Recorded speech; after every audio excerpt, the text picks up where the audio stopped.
What is up, everyone? I've really been enjoying doing these book review videos and reviewing just writing in general, and I've enjoyed it so much that I want to make more videos. But the problem has been I can't read that fast to make as many videos as I would like to make. So, my solution as of now is going to be to do shorter review videos of shorter nonfiction works. I might review an old famous article, or it could be a more recent article that's kind of like in the news today. I honestly don't know what this weekly segment thing I'm going to do is going to turn into, but right now that's the general premise. And basically, my thought process for doing this is there's a lot of subpar and, like, frankly, just mediocre journalism that, or not journalism, but like, columnists that get published. And it's kind of like, well, why does that happen? And then there's a lot of good under the radar content too. So I want to give shout outs to the under the radar content while giving substantive and constructive criticism to the over circulated columnists that are just pedestrian. This week I'm going to be talking about a fairly not great article by David Brooks from the New York Times that I have printed out here. It's just, I don't know, maybe 500 words or 700 words. I don't know. But yeah, if you don't know who David Brooks is, he's a New York Times columnist, and he's on PBS and NPR sometimes. And he has a lot of circulation in the media because of those obviously very prestigious positions. I also want to say I'm in no way criticizing his work to attack him personally. In fact, I think he's a decent person, and I think I have a lot of personal respect for him, even though I disagree with a lot of his takes and I don't think his writing's that good. I do enjoy reading his articles.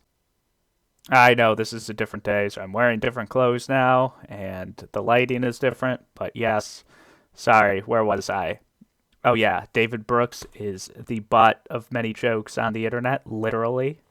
I think David Brooks makes good points now and again. You son of a bitch! I don't know. Sometimes I read the articles and I think this makes sense. I don't know why this guy gets so much hate. Hit him harder! You're sick! While this video is pretty funny, it's a good representation of why Brooks and people like him perceive that he's being criticized and why he's actually being criticized. They seem to perceive that it's because they're moderate, center-right, fiscally conservative, maybe. Obviously, I'm going to disagree with Brooks on politics and policy, but in addition to that, and the criticism doesn't seem to get through to him is that he's not really a good writer. And I mean, obviously, that's my opinion. I critique writing. It's what I've been doing on YouTube. So I'm going to try to make the case that he's a bad writer, not the case that I disagree with him. So the first problem starts with the first sentence. Quote, "There are at least two kinds of meritocracy in America right now." So the definition of a meritocracy means that there is only one system. So if you're in the lower of the two systems, you can move to the higher of the two systems theoretically, if it's like an actual meritocracy. That's like, so there wouldn't be two tiers. There would be just one meritocracy. So he's already kind of like making up terms, which is okay if he explains them, which he does. He explains exclusive meritocracy and open meritocracy are the two types of meritocracy. Although it's weird because still within those systems you can move up from like the open meritocracy and go into the exclusive meritocracy without any. I mean, it's difficult. It takes a lot of work, but that's the definition of meritocracy. But yes, so I end up knowing what he's talking about because he explains the terms, but he could have said just a two-tiered society and an exclusive society, and which involves like exclusive colleges and expensive having like second homes in the Hamptons and stuff like that. And then the open society, which doesn't really exclude people. And if that were his argument, that would make more sense in terms of word choice. So the second paragraph, he has to define exclusive meritocracy, and I'm okay with his definition up until his last sentence. He kind of makes a weird claim that he doesn't really expand on, which is the more the exclusivity, the thicker will be the coding of PC progressivism to show that we're all good people. In addition to this sentence not being connected to the overall point of the rest of the paragraph or anything else in the article for that matter, it's also problematic in that it's not precise and many different people will interpret it in different ways. Obviously, that's going to happen no matter what, but if you're trying to make a broader point about something, as David Brooks' articles usually are, it's important to use precise language and say what you're actually talking about. So when you say things like, the thicker will be the coding, it's like, well, how are you defining thicker? Is putting this thick coating on it good or bad? And the term PC progressivism as well, that's obviously a term that I might interpret extremely differently than someone on the right might interpret it, or I might interpret it very differently than someone of a different generation might interpret it. Is he arguing for affirmative action, or is he arguing against affirmative action? Because that could be something that's PC progressivism. Is he arguing for college kids deplatforming speakers, or is he arguing against college kids deplatforming speakers? And how does that relate to exclusive meritocracy college campuses versus open meritocracy college campuses? Even if I stipulate that more exclusive private schools have a thicker coding of PC progressivism, I don't understand how that relates to the exclusive meritocracy point in the way that he defines exclusive meritocracy. Again, if you interpret it with the literal definition of meritocracy, which I'm not sure I should or not, because he's kind of making up his own meritocracy definition. But if you interpret it with the real meritocracy definition, things like affirmative action go against that term, because you might be giving someone who scored lower on like an SAT or went to a worse school the opportunity to come to your elite university because their experiences are different, and maybe growing up poor will add something to your exclusive community of people who mostly grew up rich, and maybe your different perspective will actually help. That's like a criticism of meritocracy in general. And I don't know what side David Brooks falls on in that when he uses the term like PC progressivism. I don't know if he's arguing for or against affirmative action, but it's written in such a way that people who are for affirmative action might read it as, oh, David Brooks is for affirmative action, but people who are against affirmative action might read it as, oh, David Brooks is against affirmative action. So he's kind of trying to sit on the fence and get that appeal from both sides of the aisle without actually taking a stand himself or giving any sort of opinion himself. And if you don't have an opinion, that's fine. Just leave that sentence out. You don't have to on the fence when that point isn't connected to anything else in the article, really. And there was no statistics to back up the claim that elite universities or private schools have more of a coding of PC progressivism. I was just stipulating that that was true for this entire conversation, whereas it might not even be true, and it seems like he just threw it out there just to use the term PC progressivism and kind of just gish gallop and use terms even if they're not relevant. And again, this leads back to the meritocracy criticism again, and I'm kind of beating a dead horse here, but maybe using the term culture would be more accurate with the point you're making. And I guess the counter argument to what I'm saying is that sentence isn't integral to the meaning of the overall article, and I would agree with that. So we're going to scroll down to the 5th paragraph. The 3rd and 4th paragraphs, he starts talking about a book called The Meritocracy Trap. So I'll just read the whole thing. A few years ago, people in the elite professional caste seized on research by Thomas Piketty, who argued that rising inequality is caused by the shift in income away from labor and towards capital. The investors are to blame, but Markovich argues that roughly 75% of the increase in the top 1% of earnings is caused by shifts in income within labor.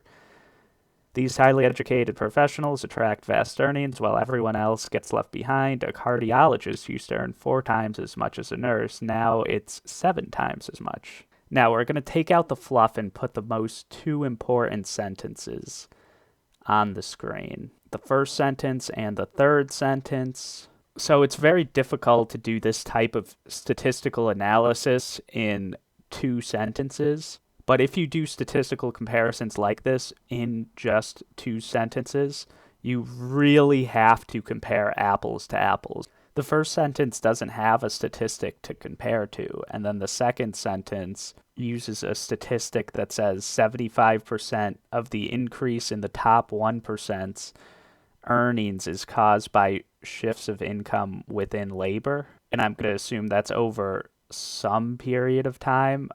Again, it's tough to get the full statistical breakdown in just 2 sentences, so I'll cut Brooks a little slack. But 75% of the top 1%'s increase of earnings is shifts of income within labor. That is a lot. That 25% of increase of earnings, what would that be? Capital gains, interest, house appreciation, stuff of that nature. Like, no one in the working class gets that much. So it seems like he's undermining his own point, at least to a regular working class person who probably makes whatever on their pension and doesn't make nearly 25% of their earnings from non-labor things. And in addition to that, it doesn't really counter what the first sentence says, as the first sentence doesn't give a statistic. So you don't know if that 75% number means people are working more or working harder for the money they earn, or if they're working less hard for the money they earn. You don't know because there's nothing to compare it to. So theoretically, both claims. So I guess the TLDR of all that is it's very weird to compare statistics when you are only giving one statistic. I feel like I shouldn't have to say that, but I do. He continues on to give more statistics. I don't know. I still don't know where this is going because he didn't really have like a thesis or like a, hey, this is going to be my point of writing this. That comes at the end. One particular weird statistic, though, oh my God. See if you can follow this one. Arizona State University's honors college alone is bigger than Stanford's undergraduate enrollment. It graduates more Jews than Brandeis and more Muslims than Jews. I don't know why I read that like it had a question mark at the end. It doesn't. But I guess the question is, why? Why is this in the article? Like, It's not talking about religion anywhere else. This is like the opposite problem of what I was just talking about before. So it's like overly comparing it things that seem totally irrelevant to maybe my non-New York Times writer mind, but it compares Arizona State University Honors College graduating class size to Stanford's entire undergraduate enrollment, and then it compares Arizona State University's honor college number of Jewish graduates to Brandeis's graduating class, and then it compares Arizona State University's Jewish graduates to Muslim graduates. Like, am I the only one confused by just like the total randomness here? I don't understand. So then he talks about ASU more, blah, blah, blah, and like how people at Starbucks are able to attend ASU online. And, the next few paragraphs, not bad. That's fine. I won't complain about them. But you may be asking, well, what's his argument? And like, the paper doesn't really have a central thesis. Like, the fifth paragraph, which we talked about earlier, like has an argument, but again, that argument didn't make sense. So we've got to go all the way to the last paragraph to have the argument. People in both exclusive and open meritocracies focus intensely on increasing their skills. But it's jarring to move from one culture to the other because the values are so different. The exclusive meritocracy is spinning out of control. If the country doesn't radically expand its institutions and open access to its bounty, the U.S. will continue to rip apart. There was very little talk about values. And when there was talk, it was things like bringing up PC progressivism. I mean, I guess it talked about religion in like an incoherent way here. And it talked about disparity in spending, I guess, among richer kids and not rich kids. But like, it didn't really talk about values other than maybe PC progressive values, I guess. So when it brings up values in the final paragraph to try to make a conclusion, I don't know, this just seems to be coming out of left field with the talking about values. Oh, it talks about leadership too.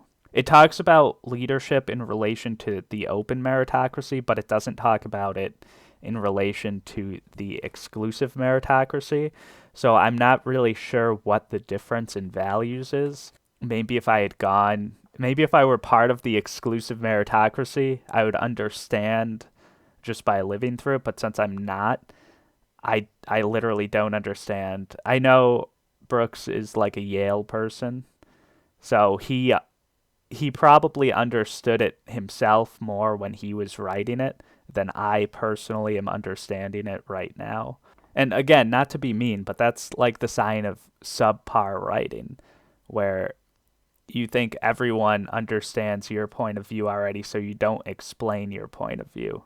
And then also in his conclusions, just very non-controversial things like people in both exclusive and open meritocracies focus intensely on increasing skills. Like, ooh, wow, oh my God, like, I had no idea.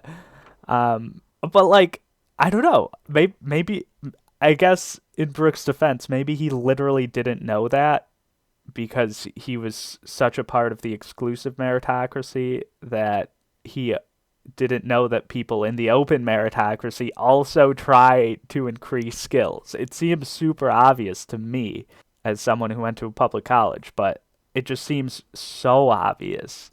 I don't know. It's jarring to move from one culture to another because the values, like why is it jarring? Oh my God. The exclusive meritocracy is spinning out of control. And it's like, okay, sure. Maybe it is. why wasn't that like in your second paragraph, and then you could just go through it all and explain why it is spinning out of control? Because I still have no idea.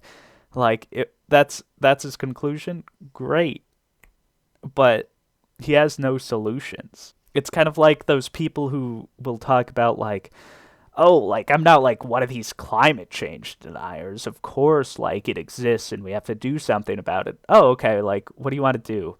Um, hmm.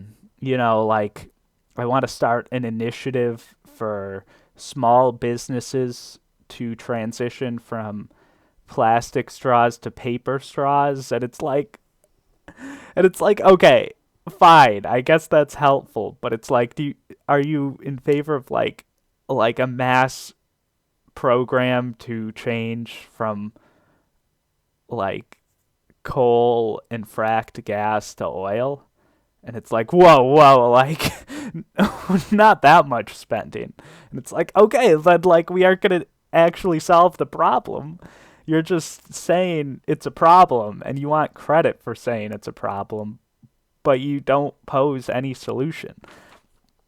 And it's just like, and Brooks would be in that category for climate change, I would assume, as well. If anyone wants to link any of his works talking about climate change, maybe I'm wrong, but that's just the natural conclusion of his ideology. So to be a little constructive, this sentence about culture and values and how they're different in both types of meritocracies, how about we move that way earlier in the paper and then talk about the values within the exclusive meritocracy, and then talk, which he didn't really do, but he does talk about the culture within it, and then he did the opposite with the open meritocracy, where he talks about the values in somewhat of a way in terms of like openness and like get more people educated here, but he doesn't really talk about the culture. He touches on it. He's like, oh, they're Starbucks workers. Well, what's it like to be a Starbucks worker and go to college? And how is that different from like the exclusive meritocracy? So like kind of compare and contrast the culture and the values and mention that you're doing that much earlier. Because to me, it seemed like you were talking about culture most of the article, but you didn't mention culture, so it was weird. You said meritocracy instead when it felt like you meant to say culture. It would have made more sense to me if you said culture. So yeah, start with your point, go into things that kind of support your point, and then go to solutions.